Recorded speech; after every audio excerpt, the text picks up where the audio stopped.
Good evening, everyone. Welcome to AgriAddict, a platform for the all agricultural exams. So today I am going to discuss about the class insect wing. So before starting the class, I will tell you that we are introducing this course for the ICAR JRF Entomology 2024. My name is Bimal Sahoo.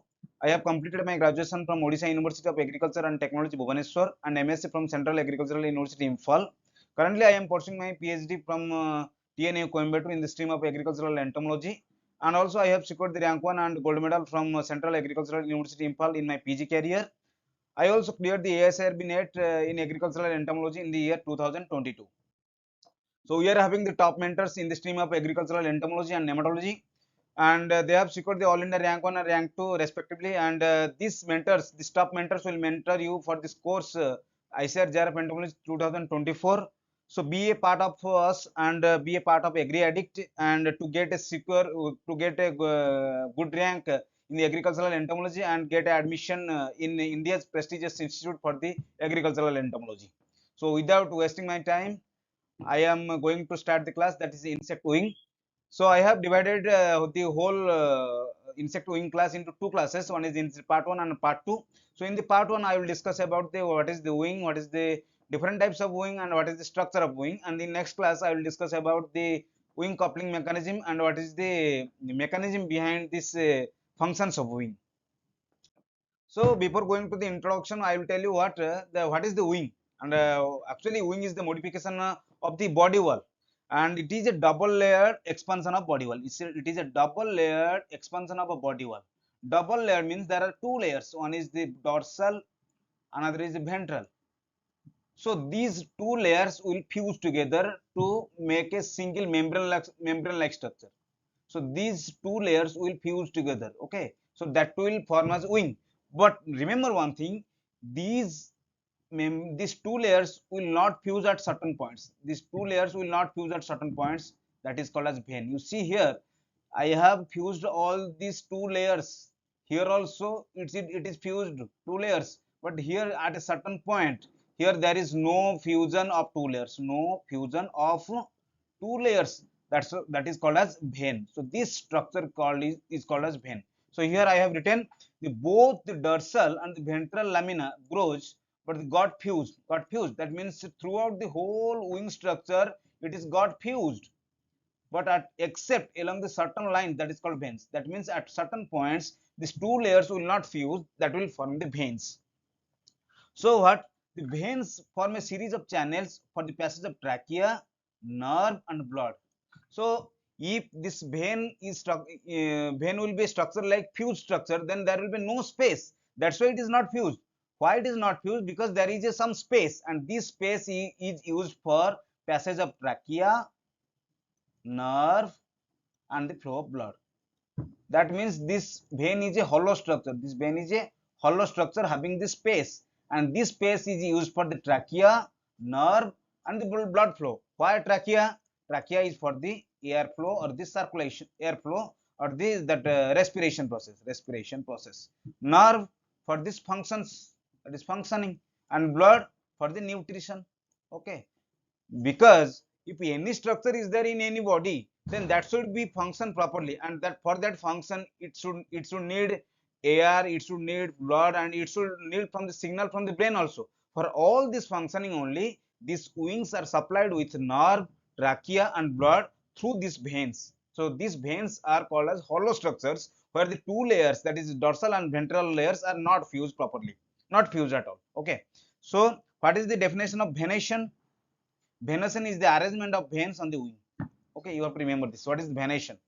And wings are only present in adult stage. You know that there are different stages and there are different types of metamorphosis process also. So mostly these wings are present in the adult stage. But remember one thing: if any question will come, when this wing will appear first? Wing will appear first in pupal stage. Pupa, what is pupa? Pupa is a hardened structure inside where this insect is there. So inside the pupa only, that in pupal stage only, that wing will start forming. But in the adult structure, the fully formed wing will appear properly. Okay. So the number of wings vary from 1 to 2 pairs. 1 to 2 pair means that I have told you in the previous class also. there is a two pairs of wings. There is a two pair of wings. But in some insects also there is no wings, and these no wings. These insects are called as apterous insects. So I will discuss in the next slides. So you will see here two pairs wings. One is forewing, another is hindwing. So these are originated. These are attached to two places. That is mesothorax and metathorax, and these two are called as pterothorax. Pterothorax. Okay. So wings are born on the pterothoracic region, that is mesothorax and metathorax. The forewing is attached to mesothorax and hind wing is attached to metathorax. Okay. So here these are the types of wings. So first is primarily wingless. Primarily wingless from the origin of the that from the birth itself there is no wing. That is no wing from the birth itself. That is from the birth itself there is no wing. That is apterous. Example is that is silverfish and springtail. Here you see in this is the silverfish. This is the silverfish. In this silverfish there is no wing from the birth itself. That is called as primarily wingless. Secondarily wingless. Secondary wingless means at birth there is the presence of wings, but after some times what will happen, this wing will disappear. That is called secondary wingless. So you are saying that basically winged, but after latter that wings are lacking. Example is flea, head louse. This is called the ectoparasite. So you have to remember mostly the examples. What are the primarily wingless? Primarily wingless is silverfish and springtail. What are the secondary wingless? Secondary wingless means at the birth itself there was present of wing, there was presence of wings, but later it was not present. That it was lacking. That is called as secondary wingless. And example is flea and head louse, mostly ectoparasites. Then what is the deciduous wing? Deciduous wing means these are winged. These are terrace insect. That means they have wings. But what will happen after a single nuptial flight? But after a single nuptial flight, when they will enter to the soil for their next generation, there will be this shredding. There is this shredding of wings. Shredding of wings. That means there will be a dropping of wings. That means the wings will be detached from the body and it will drop down. That is called as a deciduous wing. Deciduous wings means they have wings, but after the nuptial flight, when they are going to the soil, at that time only that wings will shred from their body, that wings will drop out from that body. That is called as a deciduous wing. And example is ants and termites. Most of you people, you will notice that in the when the rainy season will come, these termites adults will fly like anything. And what after some days, when the morning, you will notice that there are so many wings without insect body. There are so many wings that will be available in the environment. That means these wings are called as deciduous wings, and these wings are shredded from that insect body. And all these termites are already went for their next generation in the insect, that in the soil. And another thing is one pair of wing, that is called a dipteran. That is called a dipteran or strepsipterans. Why dipteran? Di means what? Di means two. Ptera means what? Ptera means wing. That means only two wings, not two pair of wings. Diptera means only two wings. That means one pair of wing. So only these are called diptera. Here you see diptera, only one pair of wing. Only one pair wing.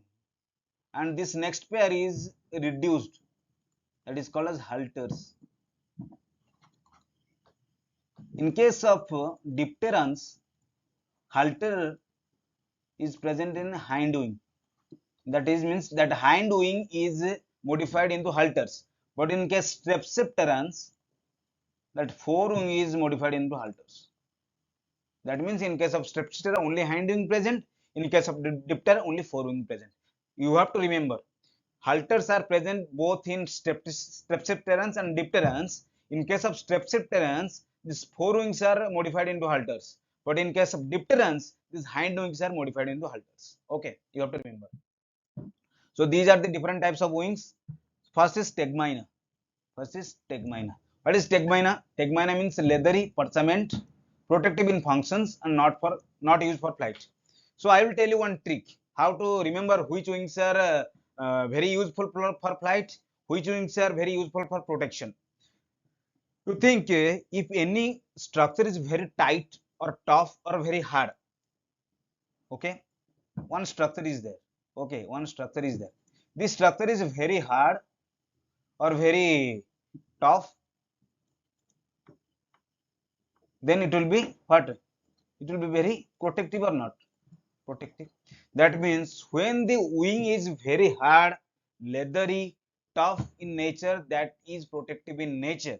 Because if the wing is very soft or very delicate or very membranous, then that will not protect the insect body from environmental abrasions. So main thing is that when the wing is very hard and tough, then only it can be protected.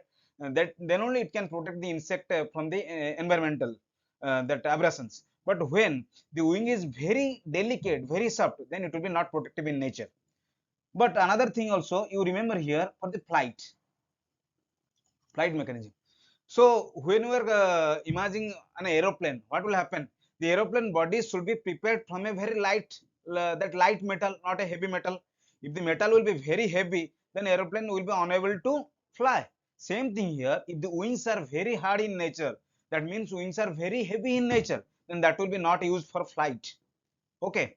But if wings are very light in nature, very delicate in nature, very membranous in nature, then only it can be used for flight. So in terms of protection and in terms of flight, these are very opposite in nature. Okay, if the wing is very tough, very hard, then it can be protective in nature, but it is not used for flight. If the insect wing is very light, very membranous, then it cannot be protective, but it should be used as flight. So this trick you remember. Okay, so I will discuss in all the wings these tricks only. You see, leathery and persimmon, that means it's very hard. So only it is protective in functions. Okay, but it is not used for flight because this is hard wing. That is called leathery wing. Example is four wing of cockroach and grasshopper. Four wings. Remember, not a hind wing. Not hind wing. Hind wing is membranous in nature. Remember. That's why I have told you this is the four wing. Four wing of cockroach and grasshopper. And remember one thing. Most of the insect, these hind wings are membranous in nature, and that is used for flight. Always hind wings are membranous in nature, that is used for flight. Mostly forewings are modified into hard and tough structure for the protective in nature. Okay. And here you will say for the elytra. Elytra is heavily sclerotized, that means it's very hard. Venation is lost, that means no veins. Hard and tough and protective, that's why it is very hard. This is called protective. Protects, that's why it protects the hind wing and abdomen. Not used for flight because this is very hard in nature. During the flight, it kept an angle for allowing the free movement of hind wings. I have told you, hind wings are membranous in nature, that's why it is used for flight. But if forewings are not membranous in nature, it's very hard, that's why it is not used for flight. Example is the forewings. You see, only forewings, not hind wing. Okay. That then is the hemielytra. What is the hemielytra? Hemi means what? Hemi means half. Hemi means what? Half. That means in one insect wing, one is very hard, rest part is membranous. Okay, so basal part, that is, this is the basal part. What is the basal part? The part which is attached to insect body, that is called basal part. When the part is out away from the insect body, that is called distal part. Here you see, this is the basal part, this is the basal part, because this is attached to insect body. This is the distal part. You see here, this is the hard or leathery, this is the membranous, so this is called the hemielytra. Okay, hemi means what? Half. Elytra means half elytra. This means half hard like structure, half membrane like structure. And example is the forewings of the heteropteran bug. Why heteropteran bug? I will tell you later. Hetero means different. So there are different types of, there are two different types of wings in that bug, that is called heteropteran. When the two wings are same, that is called homopterans. When I will take the taxonomy and systematics class, I will discuss in details. Third is the fringe wing.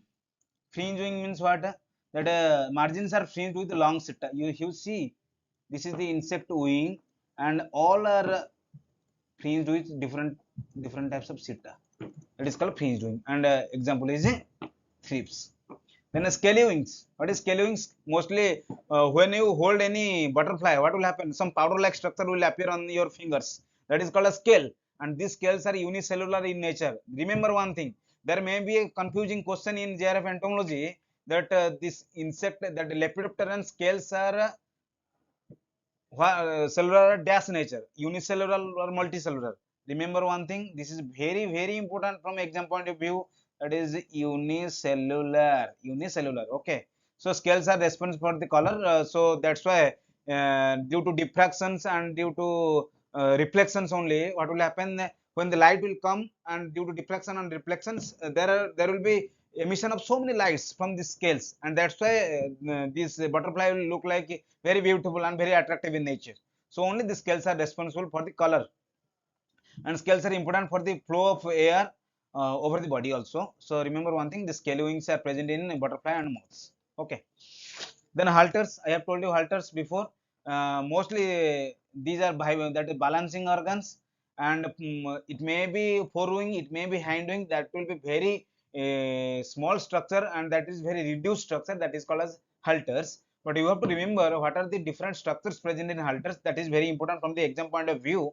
So three different parts are there.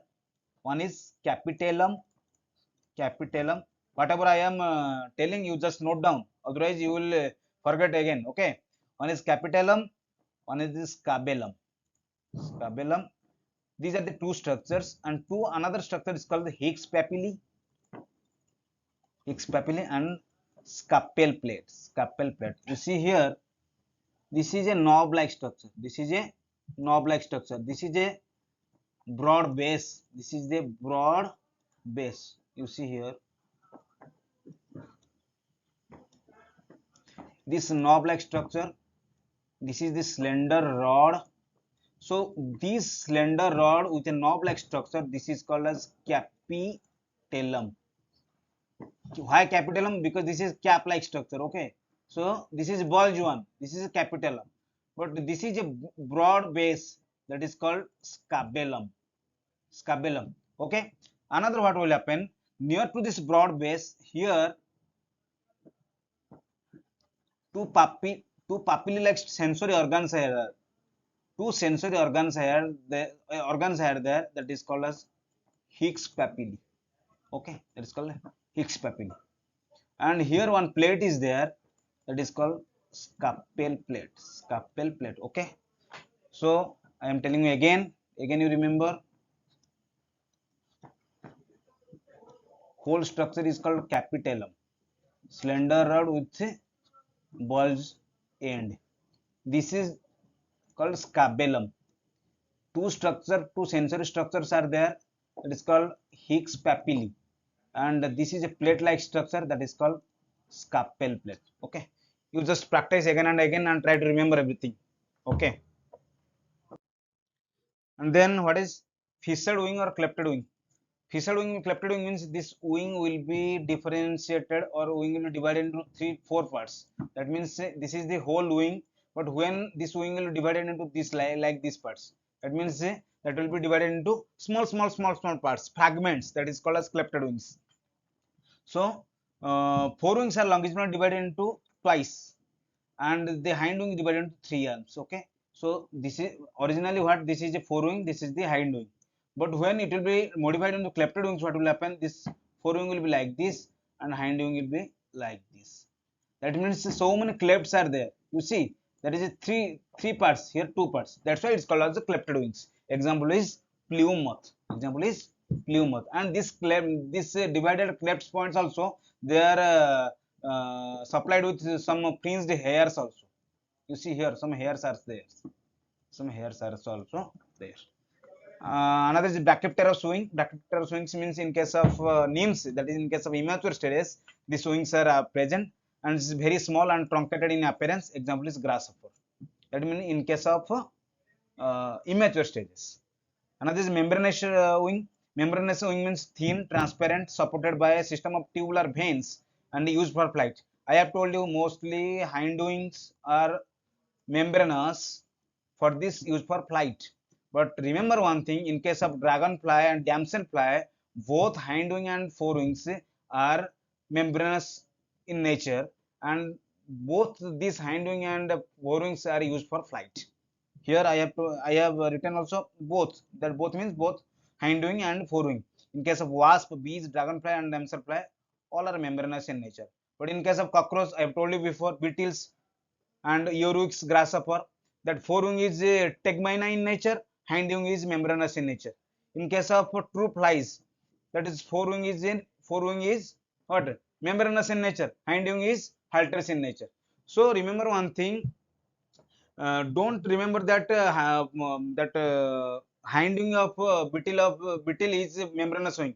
Simply just remember the forewing of beetle is elytra. That means that hindwing is automatically membranous. Forewing of cockroach is tegmina. That means hindwing is automatically membranous.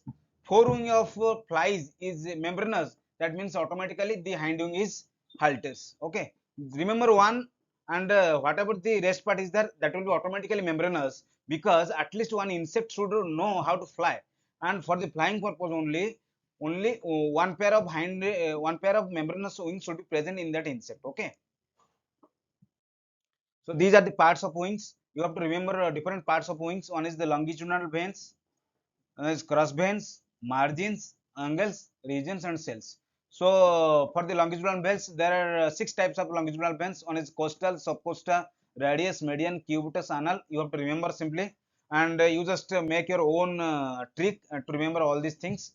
Okay, and because it will differ from person to person, if I will tell my trick, then it may not be acceptable by you. So you just try to put one trick for you. Okay, another is cross veins. One is humeral, radial, sectorial, radiomedial, median, mediocubital and cubital. So I will discuss in details. So what are the different types of longitudinal veins when I will show you picture properly. What are the margins? One is costal, apical, anal. Angles, that is the humeral, apical, anal. Regions, remigium, venous, jugum. Cells, open cell and closed cell. So don't worry for this. I will discuss you. I will tell you in a proper way how to remember also. Okay. So first I will tell you what do you mean by cells. Cells means what? This is a cell, human cell. Just remember, this is a human cell or this is a plant cell. Okay. So what is cell? Cell means that is surrounded, that is a closed structure. Mostly if any picture will come in our mind, that is a closed structure. So this is a closed structure. Okay, that is cell. So due to the presence of veins in case of insect wings, there may be a appearance of closed structure or open structures. So these closed or open structures are called as cells. So what is the actually cell definition of cell? That this is the regions formed by veins in the wing. This is the regions formed by the veins of the wing. So one is the open cell, another is closed cell. In this wing picture you see here, this is a closed cell. This is a closed cell. That means this is completely surrounded by the veins. If the area is completely surrounded by veins, this is the vein. Okay, you see this structure.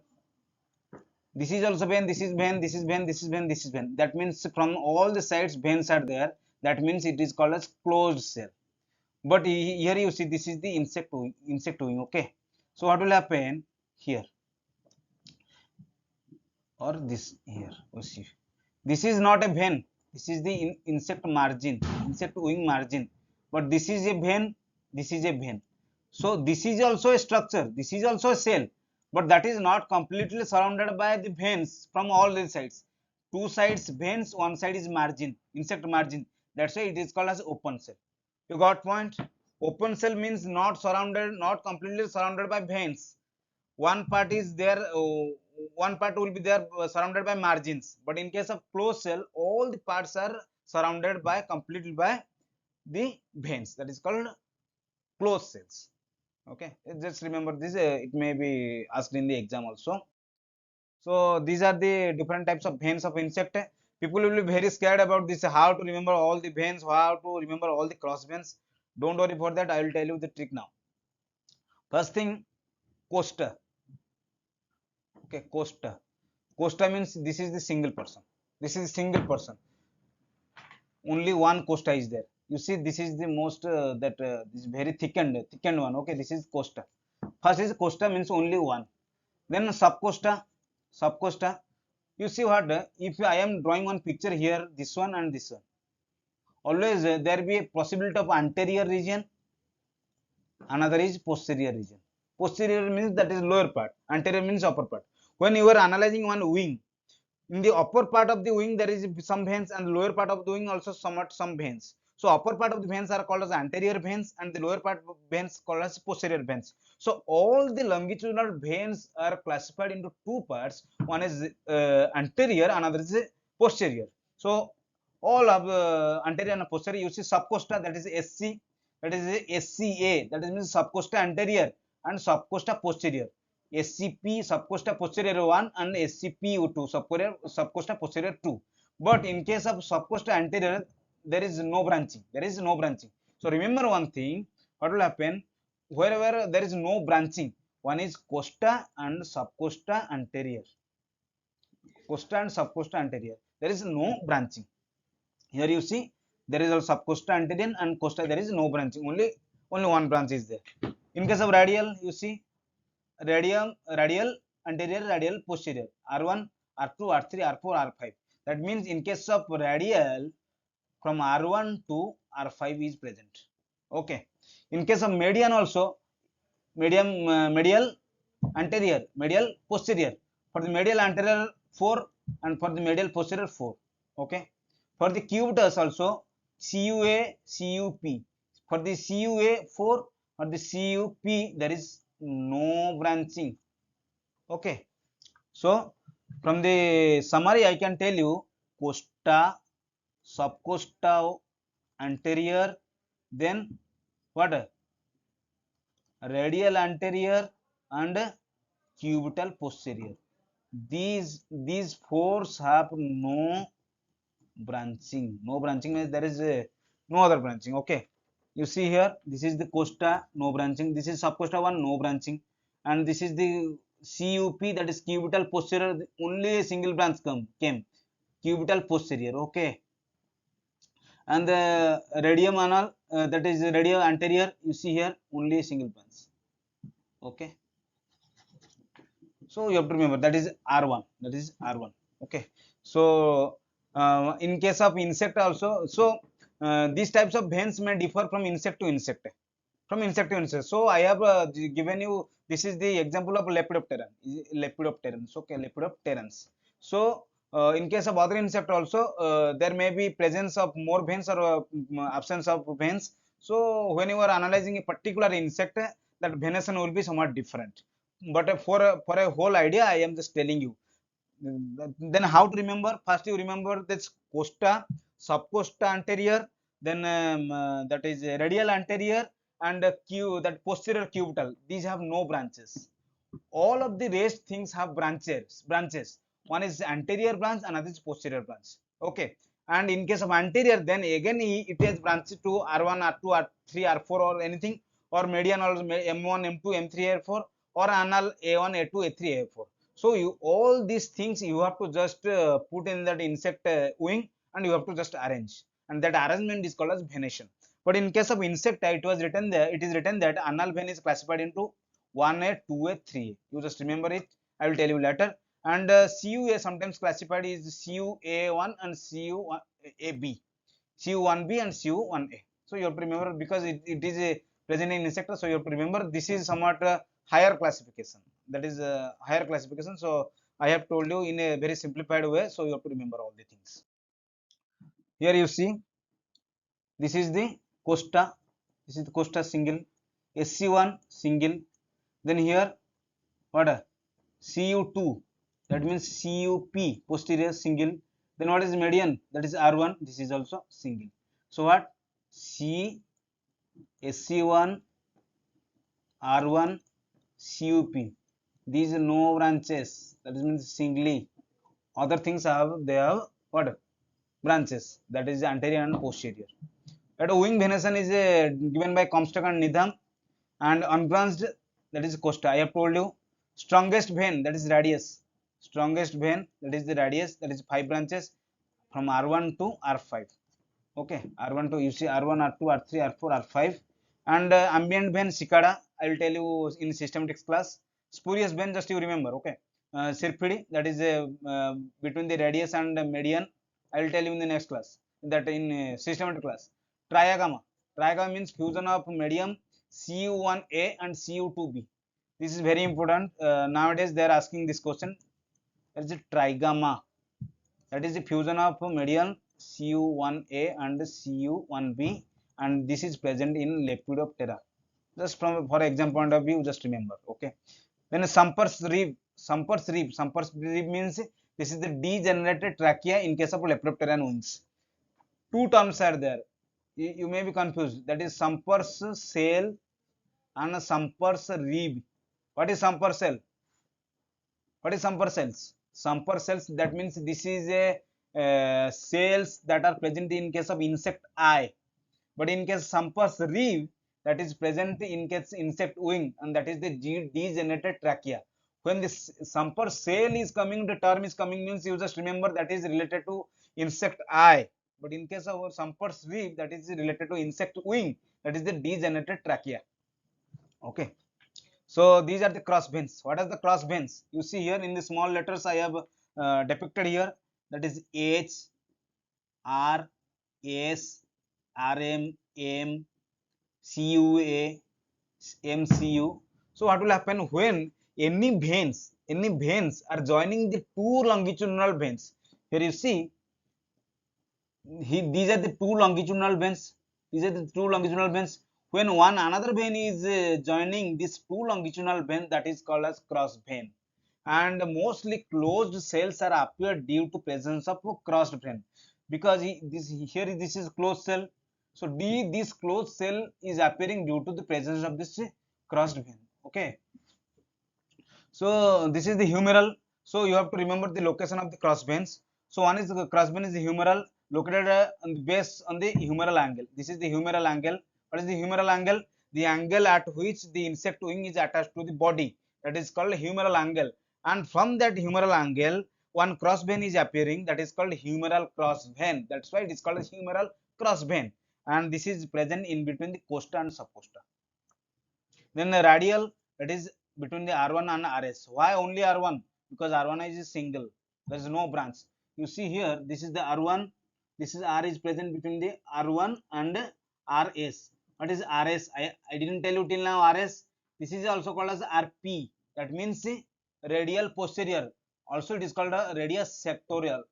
Radius sectoral. So RS is otherwise called as RP. That is called posterior part of radial vein. That is called a radio posterior or radio sectoral. Okay, then radio medial. Radio medial between, that means radius and media, because from the term itself you can know that's radius and median. Then sectoral. Sectoral means this is the types of radial only, but among all the radial posterior, that is R2, R3 or R3, R4 or R4, R5, that means the sectorial cross vein is present in case of posterior radial veins. But in case when the radial vein is present in between the anterior radial vein and posterior radial vein. Anterior radial vein, that is R1. Posterior radial veins, that means it may be R2, R3, R4 and R5. That is called a radial. But what is the sectoral? Sectoral means it may be, it will present in case of posterior radial veins only. Okay, I will tell you in the next slide again. That is median. Median means that between the posterior and anterior medial veins. Mediocubital, that means medial and cubitus. From the term itself we can know medial and cubitus. Cubital, that means from the cubital and the anal. That means A1 and the cubital posterior. That's you have to remember. So I will tell you again from this thing. You see here. Mostly you will confuse between the radial and sectorial. Okay. What is radial? Radial means between RA and RP. That is only RP. Okay. RA RP means what? Radial. That is radial. Okay. That means it may be present R1, R2, R1, R3, R1, R4 or R1, R5. But in case of sectoral, there is no presence of R1, only R2, R3, R3, R4 or R4, R5. So due to presence of this R1, that is called a radio anterior, that is called as a radial. But here all the posterior, why sectorial? Because RS, that means it is among the RS only. That's why it is called sectorial. Remember, RS is only involved for the sectorial, But when there is anterior radial veins are there, then this is involved as radial that cross vein. Okay, so these are different types of margins. This is very simple. Coastal margins, this is coastal margin, this is the apical margin, this is the anal margin. So this whole total is called the coastal margin. This is the apical margin, this is the anal margin. So what is the coastal margin? The anterior margin.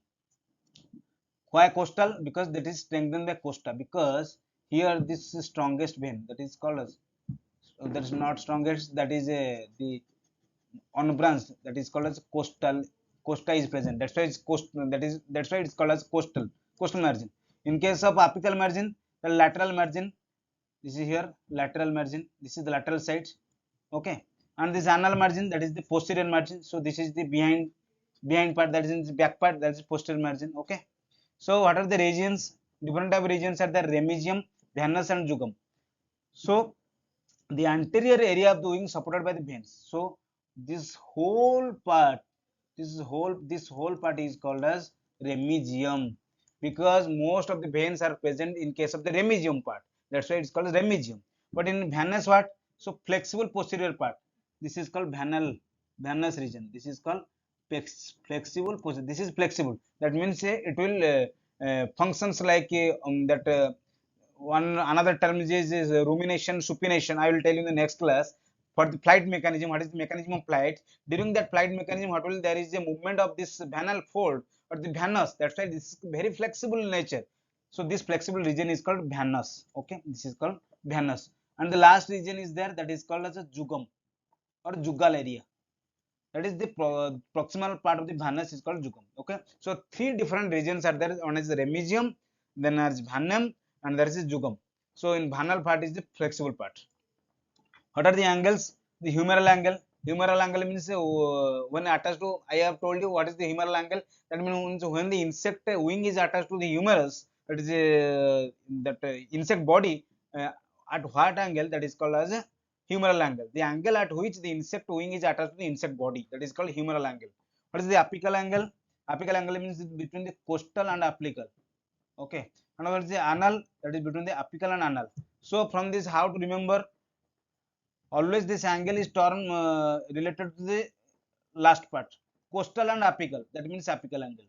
Apical and anal, that means anal angle. Don't be confused. If there is an angle between the apical and anal, don't remember that is the apical angle. Go to the last part. Go to the last part. You see here, this is coastal, then apical. That means it is apical angle, because the last is apical. This is the apical and anal. This is the last part, that is anal. That's why it's called as anal angle. So by this, I will conclude this class. If you have any doubt, then you just ask me in the WhatsApp group or in a personal message. So I am currently suffering from the network issues. That's why I am taking the class in offline in a recorded mode. But when I will get the network properly, then I will try to take the class online, and I will clarify. I will clear all the doubts whatever you have. So by that time, you just try to adjust with these network issues. So by this, I am trying to conclude my classes. Thank you so much.